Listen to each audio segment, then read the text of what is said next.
राधा राधा राधा राधा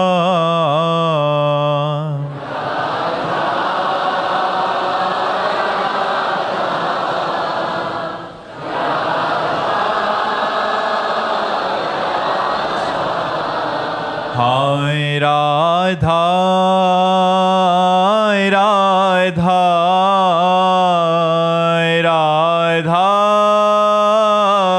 राधा राधा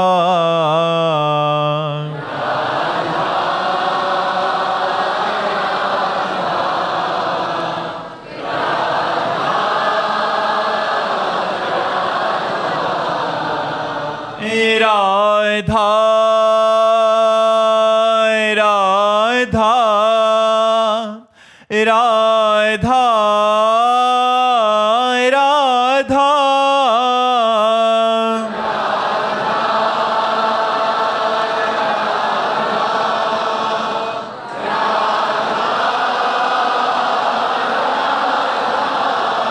हाय राधा राधा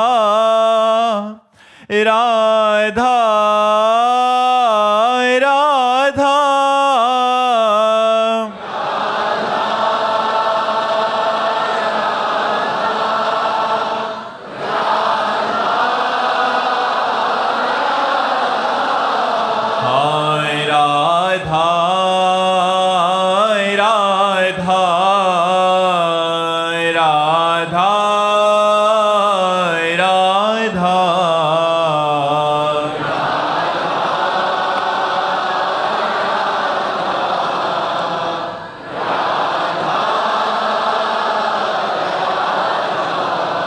हाय राधा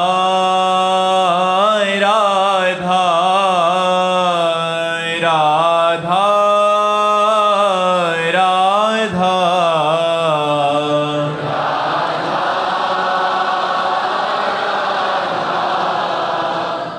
राधा राधा श्री राधा वल्लभ लाल की समस्त संत हरि भक्तन की श्री वृंदावन धाम की सद्गुरुदेव भगवान की। नील शाह जी नेपाल से। राधे राधे महाराज जी। महाराज जी, मेरी माँ को भूतों ने परेशान कर रखा है। मैं उन भूतों पर शासन करना चाहता हूँ, इसलिए मुझे शैतानों का राजा बना दिया जाए। भूतों का राजा? वो तो भूतेश्वर भगवान शंकर है। भूतेश्वर भगवान शंकर, भूतों के ईश्वर, भूतों पर शासन करने वाले भगवान शंकर है। तो मां पर भूत सवार है, हमारे तो 5 भूत सवार है। पंचभूत नहीं है, पंचभूत नहीं है। अरे एक भूत सवार हो तो तुम परेशान हो जाते। यहाँ 5 भूत सवार है। इन पंचभूतों का भूत उतार लो, कोई भूत नहीं है। भूत कभी पंचभूतों को धारण करने वाला नहीं होता। वो वायु, अग्नि और आकाश, इन 3 तत्वों का मिश्रण होकर के ही वो वायु में भ्रमित होता रहता है। वो पंचभूतों को धारण करने वाला नहीं होता। वो कभी कोई रूप कुछ क्षण के लिए, जैसे गोकर्ण जी के सामने कभी भेड़ा बना, कभी अग्नि बना, कभी देवता बना, कभी ऐसे विभिन्न रूप अधोगति को प्राप्त हुआ जीव कुछ क्षण के लिए धारण, और वो उनके सामने प्रकट होता है जो महात्मा होते हैं, क्योंकि वो अपना उद्धार चाहता है। ऐसे ऐसे प्रकट नहीं होते और ऐसे स्पर्श नहीं कर सकते, ऐसे आपको सता नहीं सकते। जब आपका कोई कर्म भोग होगा तभी वो आपको स्पर्श कर सकते। ऐसे हमको भी श्मशान में घूमे हैं, 20 वर्ष गंगा के किनारे घूमे हैं। तो अपने कल्याण के लिए संतों के पास से भूत प्रेत आते हैं, या उन जीवों के शरीरों पर आक्रमण करते हैं जिनके कर्म का भोग भोगाना होता है, अब दंड देना होता है। तो हमें लगता है भगवान नाम जप से बढ़कर कोई सिद्धि नहीं है। आज तक सैकड़ों मुलाकातें हुई हमारी, सैकड़ों मुलाकातें। लेकिन कभी भी कहीं भी एक बाल भी ऐसा। भाई जी महाराज समुद्र के किनारे भजन कर रहे थे तो एक पारसी वेशभूषा में एक आदमी खड़ा, तो उनका बैठ जाओ साहब, क्यों खड़े हो? तो उनका डरना मत। तो उनका डरूंगा क्यों? बोले मैं मनुष्य नहीं हूं। तब बोले डर लगा, भाई जी को डर लगा, मनुष्य नहीं तो तू कौन है? बोले मैं भूत हूं। तो उनका क्यों आए हो? बोले अपना कल्याण कराना चाहता हूं, मेरी तो सामर्थ्य नहीं थी कि मैं आपसे बातचीत कर सकूं, आप जब आप बोले तो मेरे में सामर्थ्य आई। ये भूत प्रेत ऐसे नहीं सताते हैं, कोई कर्म का प्राविधान होता है। यदि आप नाम जप करो और नाम जप करके अपनी माँ को दो तो खत्म हो जाएगा भूत, देख लेना। ऐसे ही भूत योनि से मुक्त हो जाते हैं, भूत योनि से मुक्त हो जाते हैं। कितने ऐसे मिलते हैं और बस सीधे कल्याण हो गया, दोबारा उनको भूत योनि में नहीं जाना पड़ेगा, मुक्त हो जाते हैं। भूत योनि से दर्शन संभाषण मंत्र जाप मात्र से उनकी भूत योनि मुक्त हो जाती है। और जिनको भूत प्रेत सताते हो, भगवान नाम जप करके और जल का छींटा दे दो और भगवान नाम समर्पित कर दो, जड़ से भूत खत्म हो जाएगा, कभी भूत नहीं आएगा। तो इसलिए भगवान नाम जप में बड़ी सामर्थ्य है। शैतान का राजा मत बनो यार, अरे देवताओं के राजा बनने की कोशिश करो। हाँ, भगवान नाम जप करो, भगवान नाम जप से सब ठीक हो जाएगा। हाँ, जो सुमिरे हनुमत बलवीरा, जो हनुमान जी का क्या, भूत पिशाच निकट नहीं आवे, महावीर जब नाम सुनावे। हाँ, तो सोचो जिनके सेवक का नाम लेने से इतनी महिमा है कि भूत पिशाच निकट नहीं आवे, महावीर जब नाम सुन, तो राम राम कहोगे तो क्या हो जाएगा? वो जड़ से मुक्त हो जाएगा, भूत योनि से ही मुक्त हो जाएगा। इसलिए कोई मत डरो, कभी भूत से डरना मत, वो तुम्हारा कुछ नहीं बिगाड़ सकता। वो अपने कल्याण के लिए तुम के पास आता है कि कोई राम सुना दे, कोई कृष्ण सुना दे। कभी भूत आवे राधा राधा राधा, उसका भी उद्धार हो गया, आप निर्भय हो गए। करके देख लेना। हम तो स्मशान में भी सोए, गंगा किनारे भ्रमण किए, तो बहुत बार ऐसी मुलाकातें हुए हैं, लेकिन उनका कल्याण हुआ, वो हमें कभी एक बाल बांका भी नहीं हुआ। इसलिए कभी भूत से तो डरो मती, वो अपने आप कुछ नहीं करेगा, कभी नहीं करेगा। भूत योनि है, प्रेत योनि है, 84 लाख योनियों में है, लेकिन वो उसी को कष्ट देती है जो कर्म ऐसा बन गया, तो वो कर्म के अनुसार दंड देने के लिए भगवान उसे छूट दे देते। भूत को ऐसा थोड़ी वो किसी के भी ऊपर चढ़ जाए, जिसे भगवान इशारा कर देते उसी के ऊपर जाएगा, अन्यथा नहीं। तो नाम जप करके जिसको भूत आता हो उसको जल पिला दो, उसके ऊपर जल छिड़क दो, निश्चित भूत उतर जाएगा। पक्की बात मान लो, ये प्रयोग की हुई बात कह रहा हूँ। तो ऐसा कर लो और शैतान का राजा बनने की कोशिश मत करो भैया, भगवान के दास बनने की कोशिश करो। राजन गुप्ता जी मुंबई से। राधे राधे महाराज जी, आपके चरणों में कोटि कोटि दंडवत प्रणाम। महाराज जी, पूज्य श्री भाई जी के वचन है कि अनुराग का मार्ग सुगम है, किंतु पतन से बचने के लिए साधु को वैराग्य रूपी कैंची हमेशा साथ रखनी चाहिए। महाराज जी, इसको थोड़ा सा समझना चाहते थे कि जब तक शब्द स्पर्श रूप रस गंध, इसी में संपूर्ण सृष्टि के भोग है, इन भोगों की भोगने की इच्छा है, तब तक भगवत मिलन की इच्छा प्रकट ही नहीं हो सकती। और जब तक भगवत मिलन की लालसा नहीं, तो प्रेम की बातें करना केवल हो सकता है। प्रेम प्राप्त होना बहुत दुर्लभ वस्तु है। किस लिए दुर्लभ वस्तु हो गई? इसलिए दुर्लभ वस्तु हो गई कि भोगों का त्यागना कठिन है। हम तो भगवान के सहज अंश हैं, अपने अंशी अपने प्रीतम से प्यार करते हैं, करते थे, करते रहेंगे, पर हम उनको न जानने के कारण उन्हें विषय पदार्थ व्यक्ति के रूप में आज हम देख रहे हैं। जब सर्वत्र हमारे प्रभु विराजमान हैं तो हम प्रभु से ही प्यार कर रहे हैं। जैसे बेटे से प्यार कर रहा है तो प्रभु से प्यार कर रहा है। जहाँ प्रभु अंतर ध्यान हुए तो बेटे के शरीर को जला दिया, बेटे के प्रिय शरीर को गाड़ दिया, तो प्यार किससे कर रहा था? उसी प्रभु के स्वरूप से ही तो प्यार कर रहा था। जो पदार्थों में, व्यक्तियों में, जगत में कहीं भी प्रीति है, ना जानने के कारण वो मोह, राग और आसक्ति के नाम से कही गई, ममता के नाम से कही गई, पर वहां प्रभु की सत्ता है। ना सतो विद्यते भाव, ना भाव विद्यते सता। सत का कभी अभाव नहीं है और असत की सत्ता नहीं है, पर माने हुए तुम्हारे राग को जब तक विवेक के द्वारा त्याग नहीं किया जाएगा तब तक अनुराग नहीं प्रकट हो सकता। इसीलिए भगवान श्री राम जी ने कहा, जननी जनक बंधु सुतदारा, तनु धन धाम सुहृद परिवारा, सबकी ममता ताग बटोरी, मम पद मन ही बांध बर डोरी।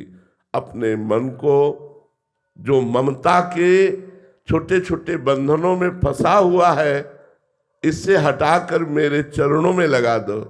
चाहे माता पिता भाई बंधु मकान शरीर जो भी जहां भी है, वहां से तुम राग रहित होकर मेरी भावना करो। हटाने का मतलब है ऐसा नहीं कि माता पिता परिवार से हम द्रोह कर ले या उदासीन हो जाए, ऐसा नहीं है। उन्हीं में हम भगवान की भावना करके सेवा करें। पुत्र में भगवान, पत्नी में भगवान, माता पिता में भगवान। तो जो हम राग और मोह कर रहे हैं वही अनुराग बन जाएगा भगवत भाव होते ही। हर विषय का सेवन करना पड़ेगा, गृहस्थ में हो हर विषय का सेवन करना पड़ेगा, पर वो विषय भगवत प्रसाद रूप से, तो वही अनुराग की तरफ ले जाएगा। और जब विषय को विषय समझकर भोगा जाता है तो राग और आसक्ति होती है, और विषय को प्रसाद समझकर भोगा जाता है तो वही सर्व दुखों का नाश करके भगवत अनुराग प्रकट कर देता है। इसलिए संपूर्ण विषयों को, संपूर्ण संबंधों को भगवत स्वरूप में लीन करके निरंतर भगवान का नाम स्मरण करते हुए जब बढ़ा जाता है तो विराग्नि पैदा हो जाती है। अब कुछ अच्छा नहीं लगता उसे, ना खाना पीना का स्वाद अच्छा लगता है, न रिश्ते नातों के मिलन का हर्ष अच्छा लगता है, न पद प्रतिष्ठा रुपया पैसा की उन्नति अच्छी लगती है। उसके अंदर एक व्याकुलता पैदा हो जाती है। दरस बिन दुख न लागे नैन, कब मिलोगे? विरह कमंडल कर लिए वैरागी दो नैन, मांगत दरस मधु करी, छके रहे दिन रैन। रात दिन विरहाग्नि हृदय में जल रही, कैसे प्रभु मिलेंगे? और रूप माधुरी का पान करके भी वो नेत्र प्यासे रहते हैं। तन मन के बिछुड़े नहीं, चाह बढ़े दिन रैन, कबहु संजोग न मानही, देखें भरी भरी नैन। ऐसी स्थिति होती है। तो वैराग्य रूपी सिंहासन पर ही अनुराग रूपी राजा विराजमान होता है। यदि संपूर्ण भोगों से, संपूर्ण लोक लोकांतर के विषयों से वैराग्य नहीं तो भगवत अनुराग नहीं हो सकता।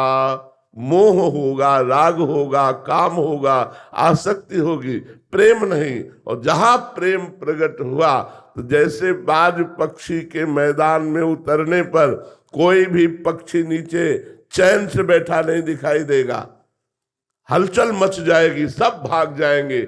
ऐसे ही प्रेम बाज के उतरते ही काम क्रोध लोभ मोह मद मत्सर ईर्ष्या द्वेष जितना ये सब समुदाय है ये सब भाग जाता है, हृदय निर्मल हो जाता है। और सच्चिदानंद भगवान अपने रूप माधुरी का उसे पान कराने के लिए उसके हृदय में ही प्रकाशित हो जाते हैं। इसलिए परम पूज्य श्री भाई जी महाराज ने कहा कि प्रेम दुर्लभ नहीं है, कठिन बात है विषयों का राग त्यागना, कठिन बात है देह भाव का कर्ता भोक्ता भाव त्यागना। ये त्याग दिया तो भगवान से प्रेम होना सहज है, क्योंकि भगवान हमारे हैं। ये संसार न कभी हमारा था, न है, न रहेगा। भगवान थे, हैं और रहेंगे। दयानंद ब्रह्मचारी जी, सुदामा कुटी से। राधे राधे महाराज जी। महाराज जी आपके चरणों में दंडवत प्रणाम। महाराज जी विगत कुछ समय से भजन कम हो रहा है और भाव भी नहीं बन पा रहा। महाराज जी हमसे कोई अपराध बना है या नहीं ये पता नहीं लग रहा महाराज जी। विगत कुछ दिवस से तो मतलब अपराध की ही संभावना है, क्योंकि भोजन में तो एक दिन का विक्षेप हो सकता है, 2-4 घंटे का विक्षेप हो सकता है। कुसंग में थोड़ा समय विक्षेप हो सकता है, लेकिन कई दिनों से भजन में व्यवधान पड़ रहा है, इसका सीधा संबंध अपराध से ही है। और अपराध कोई संतजन बड़ा अपराध नहीं करते, पर सबसे बड़ा अपराध हो जाता है। बड़ा अपराध जिन्हें संसार में कहा गया है वो काम तो नहीं करते, पर सबसे बड़ा अपराध बन जाता है किसी संत में दोष दर्शन। दोष दर्शन करना, दोष श्रवण करना, दोष कथन करना, ये सबसे बड़ा अपराध है। तो अगर किसी महापुरुष, कोई अव्यक्त वैष्णव जो जिसे हम समझते भी नहीं कि किस कोटि का है, उसकी निंदा सुन ली या उसकी निंदा कर ली या उसमें कोई दोष दर्शन कर लिया तो हमारे भजन में व्यवधान पड़ जाएगा। वैष्णव के असंतुष्ट होने पर या वैष्णव की निंदा होने पर या वैष्णव में दोष दर्शन होने पर हमारा भजन तब तक नहीं चलेगा जब तक उस दोष का मार्जन नहीं हो जाएगा। नहीं तो भोजन में और कुसंग में इतनी दम नहीं कि भजन करने वाले के कई दिनों तक भजन में विक्षेप डाले, ऐसा नहीं हो सकता। कुसंग तत्कालिक वो विवेक के द्वारा अपने को ठीक करेगा। भोजन माना एक दिन विक्षेप हो जाएगा, लेकिन कई दिन विक्षेप पड़ना ये अपराध के अंतर्गत बात है। कोई न कोई वैष्णव अपराध बना है। अगर आपकी समझ में अभी नहीं आ रहा है तो आप एकांत में बैठकर भगवान को साक्षी करके प्रार्थना कीजिए कि हे संसार के व्यक्त अव्यक्त समस्त महापुरुषों, यदि जान अनजान में हमसे कोई अपराध बना हो तो क्षमा करो। यदि हमें मार्जन करने के लिए उनके चरणों में झुकना है तो झांकी हमारे सामने पेश करो, हमारे सामने वो रूप लाओ कि किस संत का अपराध बना है, तो बात बन जाएगी और हम अपराध मुक्त हो सकते हैं।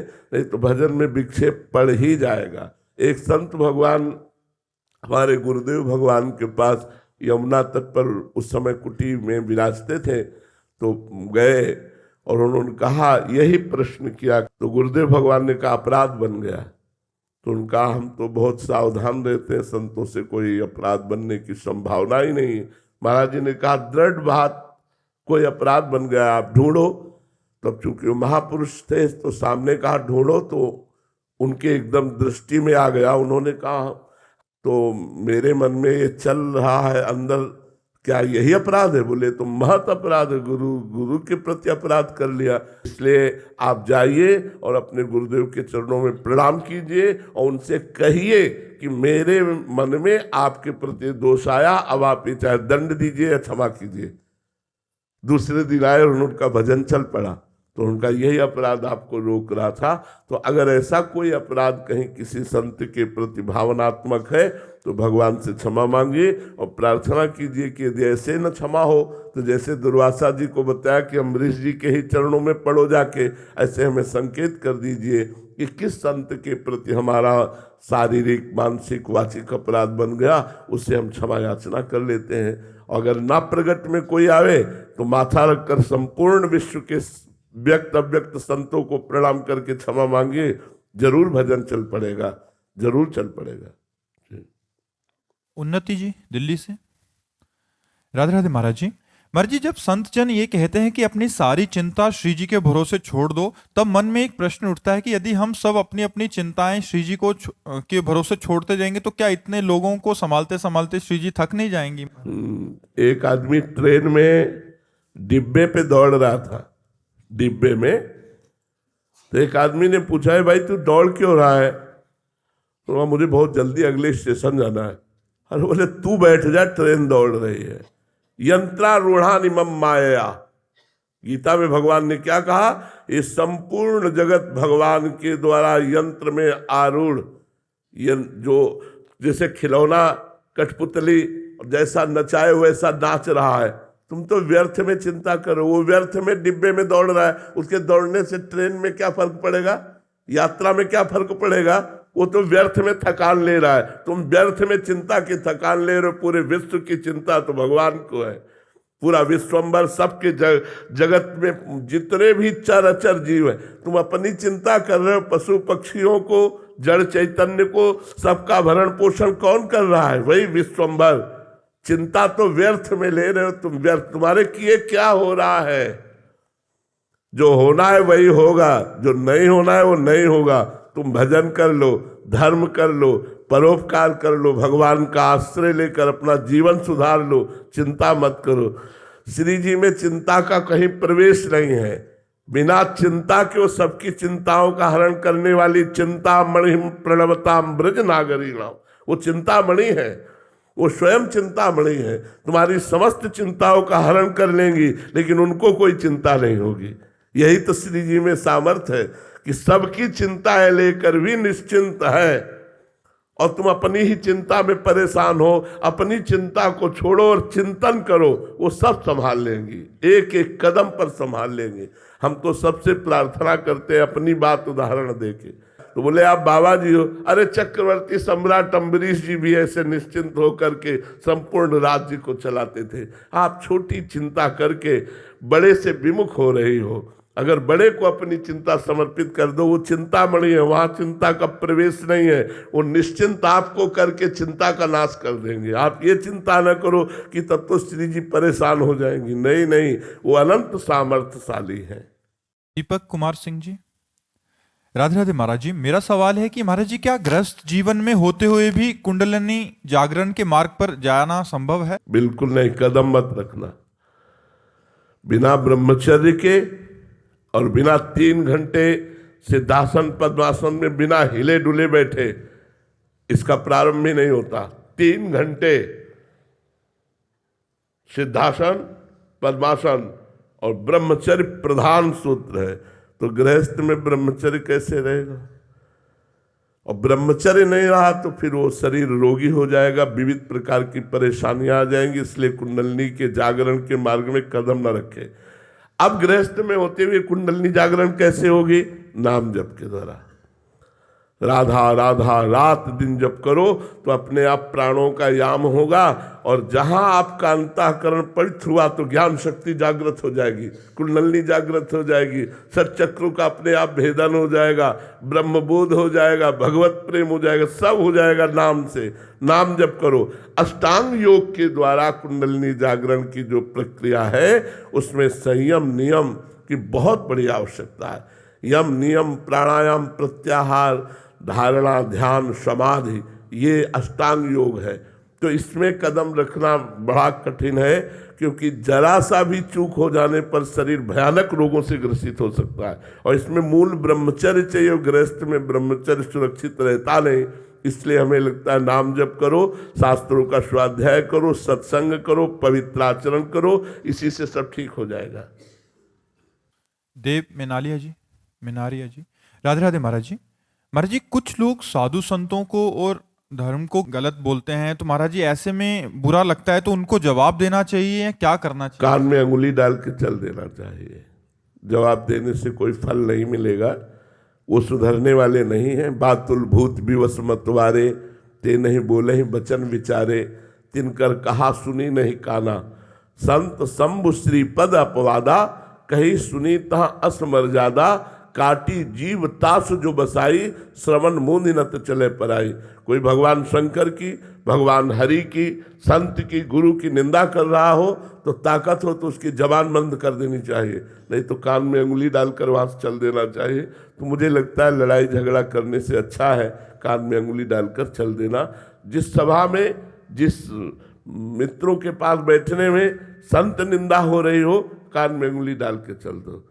संत, हम मानते हैं इस बात को कि ये वेश ऐसा है कि इस वेश में जो नहीं आचरण कर पाते हैं वो लोग भी छुपे हुए हैं। मतलब अधर्माचरण से युक्त होकर इस धर्म रूपी वेश का आश्रय लेकर वो अपनी वासनाओं की पूर्ति करते हैं, मानते हैं। पर अगर नकली नोट होता है तो असली नोट भी होता है। ऐसा नहीं है कि नकली नोट बिना असली के बन जाए, असली की ही नकल होती है।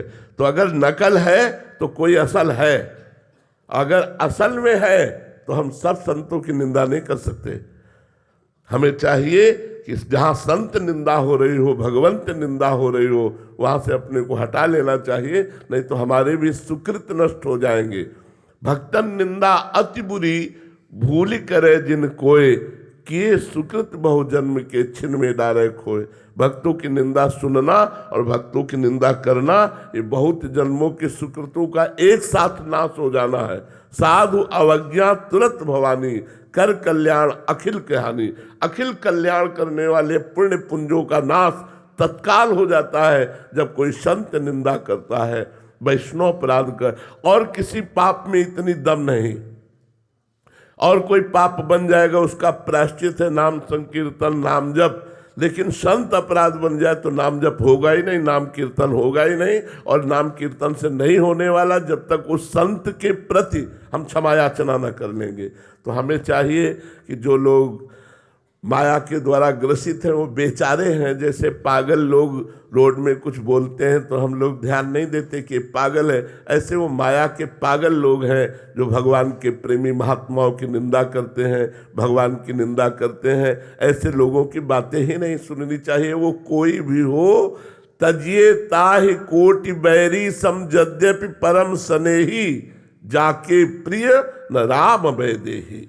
जो भगवान से प्रेम नहीं करते, संतों से प्रेम नहीं करते, ऐसा चाहे जितना बड़ा कोई सगा हो उसका त्याग कर देना चाहिए। तजो पिता प्रहलाद, विभीषण बंधु, भरत महतारी, गुरु बलि तजो कंत ब्रज बनितन, भे मुद मंगलकारी।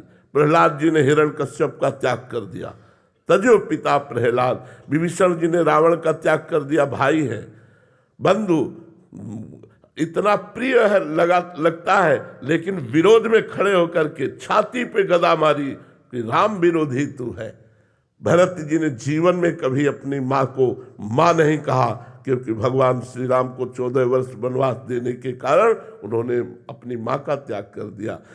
भगवान वामन को भूमि दान के समय रोका गुरुदेव शुक्राचार्य जी ने, तो आज्ञा का उल्लंघन करके, गुरु आज्ञा का उल्लंघन, गुरु को त्याग करके उन्होंने भगवान को संकल्प किया 3 पग भूमि दान का। गुरु बलि तजो कंत ब्रज वनितन, ब्रजवासिनी गोपियों ने अपने पतियों का त्याग करके परम पति भगवान श्री कृष्ण का भजन किया। बोले भे मुद मंगलकारी, ये मंगलमय स्वयं और दूसरों का मंगल करने वाले हो गए। इसलिए तो जहाँ भगवान और भक्ति की निंदा वहाँ से हट जाना चाहिए, नहीं तो अपनी प्रवीणता के द्वारा उसकी जबान बंद करनी चाहिए। उसकी काटी जीव तास जो बसाई, श्रवण मुंद न तो चले पर आई। तो हम विरोध तो नहीं करेंगे, लड़ाई झगड़ा करना ये संतों का या भक्तों का कार्य नहीं होता। कान में अंगुली डाली चल दिया, तुम भोगो, तुम्हारा कर्म ही तुम्हें दंड देगा। अमित गर्ग जी, राधे राधे महाराज जी। महाराज जी, संसार में हम अक्सर देखते हैं कि जो लोग छल कपट या असत्य के मार्ग पर चलते हैं वे बाहरी रूप से अधिक सुखी, सफल और सम्मानित दिखाई देते हैं, और वही जहां जो मनुष्य सत्य, निष्ठा और धर्म के पथ पर चलता है उसे अधिक संघर्ष, पीड़ा और परीक्षा। जिसको मृत्यु दंड दिया जाता है उसकी आखिरी इच्छा पूर्ति की जाती है, नहीं की जाती ना। इनकी आखिरी इच्छा पूर्ति हो रही है। ये जो पाप कर्म कर रहे हैं, ये धर्माचरण कर रहे हैं, इनके पुण्यों का नाश हो चुका है। कुछ पुण्य बचे हैं, वही आखिरी इच्छा पूर्ति हो जा रही। इसके बाद सर्वनाश हो जाएगा, विनाश हो जाएगा। यहाँ न को कुल रोव निहारा, राम विमुख असहाल तुम्हारा। मंदोदरी जी रावण को देख करके जब बिखरी खोपड़ियां और भुजाएं पड़ी हैं तो सोच रही है वही रावण है। जब चलता था तो पृथ्वी कांपती थी, चलत दशानन डोलत अवनी, भुजाओं को ठोक देता था तो लोक के लोक खाली हो जाते थे। आज वही रावण बंदरों के पैरों की ठोकर में उसकी खोपड़ियां फुटबॉल की तरह दौड़ रही मैदान में। तो कहा राम विमुख असहाल तुम्हारा, रहा न को कुल रोव निहारा। तुम्हारी आखिरी इच्छा पूर्ति की जा रही है। जैसे मृत्यु का दंड देने वाले पूछा जाता तुम्हारी आखिरी इच्छा क्या है, बोले हमको ये खवा दो, ये दिखा दो। हाँ, तो वो खवाया जा रहा है तो देखकर कुछ ये मतवालों के सुखी है। अब वो गड़ासे के नीचे जाने वाला है, अब उसका नाश होने वाला है। दीपक की तरह जलो, धर्म पूर्वक चलो तो कुल परंपरागत चलोगे, हाइलोजन की तरह जलोगे फ्यूज हो जाओगे। अधर्माचरण करने वाला हाइलोजन की तरह प्रकाशित होता फ्यूज हो जाता है, क्योंकि उसके सुकृत नष्ट हो जाते हैं। इसलिए ये देखो मत कि वो पापाचरण करते हुए उन्नति को प्राप्त हो रहा है। ये समझ लो उन्नति को नहीं, वो नाश को प्राप्त हो रहा है। धर्माचरण करते हुए वो दुख को प्राप्त हो रहा है, वो दुख को नहीं, उसके पाप नष्ट हो रहे हो, आगे चलकर बहुत सुख को प्राप्त होगा। जैसे दुर्योधन बड़ा फूला हस्तिनापुर के सिंहासन के लोभ में, चूंकि पिता बैठे हुए थे, मनमानी दुर्व्यवहार किया पांडवों के साथ। परिणाम क्या हुआ? हस्तिनापुर के चक्रवर्ती सम्राट पर महाराज युधिष्ठिर बैठे और एक भी भाई जीवित नहीं बचा, सब मारे गए। अधर्माचरण करने वाला परिणाम में नाश को प्राप्त होता है, और धर्माचरण करने वाला भले दुख भोगे, परिणाम में विजय को प्राप्त होता है, सुख को प्राप्त होता है। ये बात बैठा लेनी चाहिए। अधर्माचरणियों की उन्नति देख करके अधर्माचरण नहीं करना चाहिए कि बड़े सुखी नहीं है, बड़े अशांत, चिंता, भय और शोक से ग्रसित है, और परिणाम में उनका पतन होगा। उनमें विपत्ति और दुख का ऐसा तांडव मचेगा कि वो नष्ट हो जाएंगे। महाराज जी, आप तो सबके हृदय की अंतःकरण की स्थिति को जानते हैं। महाराज जी, ऐसे जनों की अंतःकरण की स्थिति बड़ी भयावह, बड़ी गंदी होती है, बड़ी गंदी होती है। बाहर से नकाबपोश की तरह मुस्कुराते दिखाई देते हैं, हंसते दिखाई देते हैं, अंदर जलते हैं। क्योंकि जब तक चित्त धर्म से नहीं चलेगा तब तक शांति, निर्भयता, सुख, विश्राम ये प्राप्त नहीं हो सकता, कदापि प्राप्त नहीं हो सकता। जीवन भर जलते रहते हो, मरने के बाद नरक में जलाए जाते हैं, नरक में दुख भोगना पड़ता है। इसलिए पाप से डरो, अधर्माचरण से डरो, यही दुख भोगना पड़ता है। नरक की तो बात जाने दो। अवश्य में भोक्तव्यम कृतम कर्म शुभाशुभम, जो शुभ और अशुभ कर्म किए जाते हैं उनका भोग भोगा जाता है। इसलिए पापाचरण से डरो, पापाचरण मत करो। देखो, बचपन से भजन मार्ग में लगा हूं, किसी जन्म का पाप कर्म हमारे ऊपर लागू हुआ तो दोनों किडनी फेल हो गई। कर्म, भीष्म जी इतने बड़े महाभागवत बाल ब्रह्मचारी धर्मात्मा, 6 महीने बाणों की सैया पर। कर्म अवश्य में भोक्तव्यम, भोगना पड़ेगा। फिर जो पाप कर्म कर रहे हैं उनकी तो बात जाने दो। महाराज जी, परिवार पे भी इसका असर पड़ता है? हाँ, क्यों नहीं, संबंध का तो होता ही है। अगर तुम कोई क्राइम करो तो तुम्हारे पूरे परिवार को प्रताड़ित किया जाएगा। कहाँ है बताओ? यहाँ तक कि रिश्ते नातेदारों के घर भी छापा पड़ेगा, रिश्ते नातेदारों को भी प्रताड़ित किया जाएगा। संबंध का तो दंड मिलता ही है, या संबंध का पुरस्कार मिलता है। अच्छा कार्य करने वाला राजकीय कर्मचारी तो माता पिता रेल में फ्री, संबंध का ही तो उसको सुविधा मिल रही है, संबंध से ही उसे दुख और दुविधा मिलती है। जो पिता अधर्म आचरण कर रहा है तो बच्चे भी उसका भोगेंगे? बिल्कुल, बच्चा करेगा तो बाप को भी भोगना पड़ेगा, बाप की भी निंदा होगी, उसको भी गालियां मिलेगी, समाज में उसको सर नीचा करना पड़ेगा। चाहे पिता का संबंध गलत हो या पुत्र का संबंध गलत हो, दोनों को भोगना पड़ेगा। अधर्म आचरण से आया हुआ धन भी प्रभावित, पूरे परिवार को शोकित करेगा, पूरे परिवार को शोकित करेगा। और दिखता है तो गाड़ी बंगला सब बन गया, ये सब बाहरी है, बाहरी है। ये कुछ दिन के बाद बाहरी भी नहीं रहेगा और आंतरिक भी नहीं रहेगा। आंतरिक तो जलते ही रहते हैं, बाहरी है ये कुछ दिन के लिए है, कुछ दिन के लिए है। देवकी वसुदेव जी को हथकड़ी में डाले हुए कुछ दिन के लिए समय है उसका, सुकृत जब तक है तब तक ठीक है। केस पकड़कर पूरी सभा में पटक पटक कर कंस को मारा, जो महाबली था। ऐसा बलि था कि जरासंध प्रसन्न होकर अपनी 2 पुत्रियों का ब्याह किया था। तो जब तक पुण्य है तब तक धर्मात्मा पुरुष को दुख दे लो और पाप कर लो, और जिस समय तुम्हारे पुण्य नष्ट होंगे, विध्वंस हो जाओगे, किसी कार्य में तुम सफल नहीं हो पाओगे। अभी तुम्हारे पुण्य इसलिए सफलता दिखाई दे रही है। अरे जी, पापाचरण वालों को तो समझ आया, बट ये जो धर्म आचरण कर रहे हैं फिर भी दुखी हैं, इनका क्या रहस्य है? पूर्व जन्म के जो पाप है, अब उनके पाप का जो क्रम लागू हुआ है वो नष्ट हो जाएंगे। तो पूर्व जन्म के पुण्य और इस जन्म का पुण्य जब दोनों मिलेंगे तो ये सूर्य की तरह प्रकाशित हो जाएंगे, ये परमानंद को प्राप्त होंगे। और पापी पुरुष का वर्तमान में पुण्य खर्चा हो रहा है, जब पूर्व का पाप और वर्तमान का पाप दोनों मिल जाएगा तो ऐसा ब्लास्ट होगा कि सर्वनाश हो जाएगा। और इनके अंतःकरण की स्थिति क्या रही? शांत, प्रसन्न, भले दुख में है लेकिन प्रसन्न। देखो, 12 वर्ष का वनवास, 1 वर्ष का अज्ञातवास पांडवों को मिला, लेकिन साथ में ब्रह्म ऋषियों का संग। ये सौभाग्य कि बड़े बड़े ब्रह्म ऋषि भगवान की चर्चा सुनाते हुए, उनको 12 वर्ष समझ में ही नहीं आया कैसे कट गए।